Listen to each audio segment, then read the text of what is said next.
Good afternoon again. Peace be with you. It is still Sunday, May 3rd, 2020. And every time I lean forward, my head disappears in the camera, so I'm going to try to set the camera. Okay, we just talked about the chapter of Not Yet, my experience on the highway, Ohio 72. Now, this is chapter 10. This is video number 18. And it's called From Holy Order to Knowledge of God.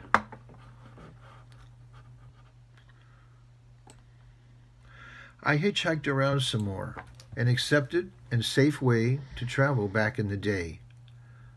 But it began to get dangerous after the movie classic Easy Rider came out, not to mention my experience on the Ohio Turnpike. And I visited some old friends, took some time to reflect on my life to that point, and refocus upon what was most important to me, to find the truth of this life and live it to the best of my ability. In hindsight, if I had been... Oh, I'm sorry. I'm not used to recording myself on the iPhone, and these messages are flashing on. Pardon my weird looking around. I'm not going to do that anymore. I'm new to the use of the iPhone as a camera for myself, as a video camera. There it goes again. In hindsight, if I had been more attentive to the guidance I received in that elevator back in college, I would not have made the next move, the next choice on my spiritual quest, which was to join what was presented to me as being an esoteric holy order, a Pauline Catholic sect not under the Roman Catholic authority. For the guidance in the elevator was to just follow the red letters.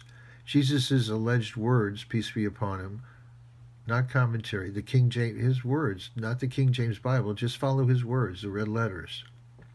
And he said not to join any Christian sects. I was blown away, gobsmacked by signs and wonders I saw manifesting through these people in the order. To think that I had really any control over it is just arrogance, however. I was on a search for truth. I'd asked Allah to guide me, and he allowed me, all my experiences to happen. He knows best. He must have wanted me to have that experience, or allowed me to. You know, it's said that if something is meant for you, if Allah means for you to have something, nothing can keep it away from you. And if Allah means for you not to have something, nothing can bring it to you. So if you really believe that and you know that, it takes a lot of stress out of your life. Right? The founder of the Holy Order, who I never met personally, claimed to be the reincarnation of Paul from the New Testament.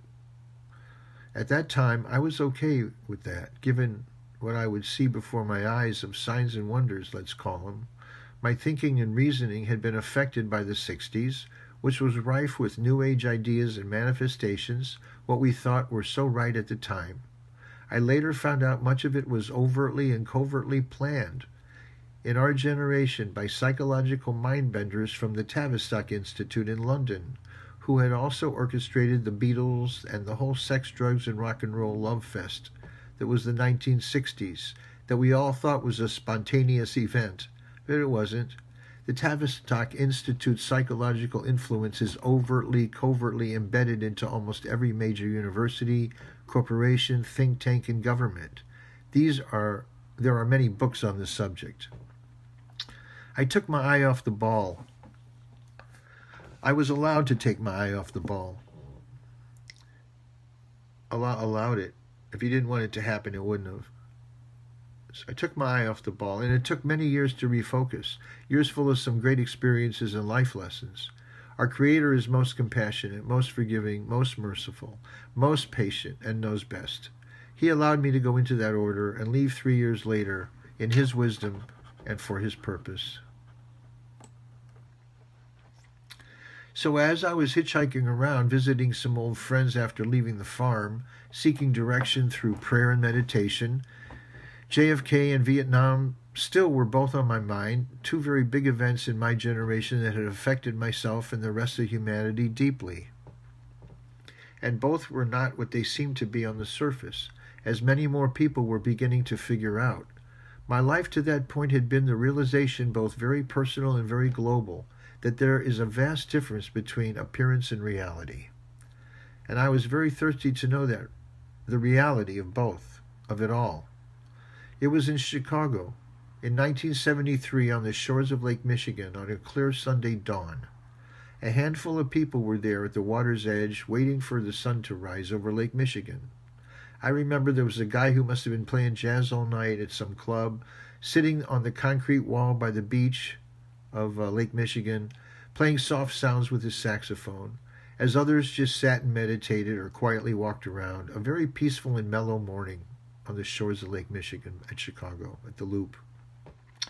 I saw a guy doing some exercises under some trees just where the sand ended and the grass began. What caught my eye was that he seemed to be in a sphere of soft glowing light. And I was not high on any external stimulus, and it was not from any after images of sun gazing. That ball of light I saw around him, and I saw around no one else who was there.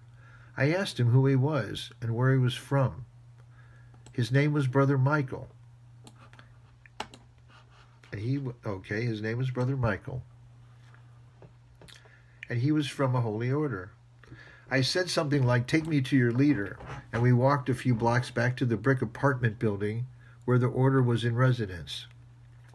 I remember the security system and the voice transmission box to verify identification before the door opened.